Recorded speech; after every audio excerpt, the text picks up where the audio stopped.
નમસ્કાર મિત્રો, વિડીયોમાં તમારું સ્વાગત છે। તો મિત્રો, અત્યારે હાલની ખૂબ જ મોટી અને દુઃખદ ખબર સામે આવી રહી છે। ત્યારે મિત્રો તમને જણાવી દઈએ કે મહારાષ્ટ્રના નાસિકમાં એક મોટો માર્ગ અકસ્માત થયો હતો। તો ઇનોવા કાર ઓવરટેક કરવા જતાં કાબુ ગુમાવ્યો હતો અને 800 ફૂટ ઊંડી ખીણમાં ખાબકી હતી, જેમાં 6 લોકોના ઘટના સ્થળે જ મોત નીપજ્યા હતા। જી હા મિત્રો, તો અત્યારે હાલની આ ખૂબ જ મોટી અને દુઃખદ ખબર સામે મળી રહી છે। ત્યારે મિત્રો, આ અકસ્માત કલવાન તાલુકાના સપ્તશૃંગગઢ ઘાટ પર થયો હતો।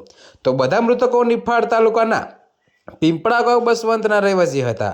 જો કે મિત્રો, કારમાં કુલ 7 લોકો સવાર હતા અને ટોયોટા ઇનોવા કારનો ભૂકો થઈ ગયો હતો।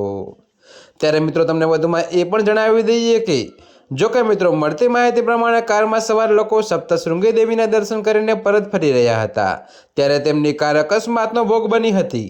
જો કે પોલીસના જણાવ્યા અનુસાર મૃતકોની ઓળખ કીર્તિબેન પટેલ, રસીલાબેન પટેલ, વિઠ્ઠલભાઈ પટેલ, લતાબેન પટેલ, વચનભાઈ પટેલ અને મણિબેન પટેલ તરીકે થઈ હતી।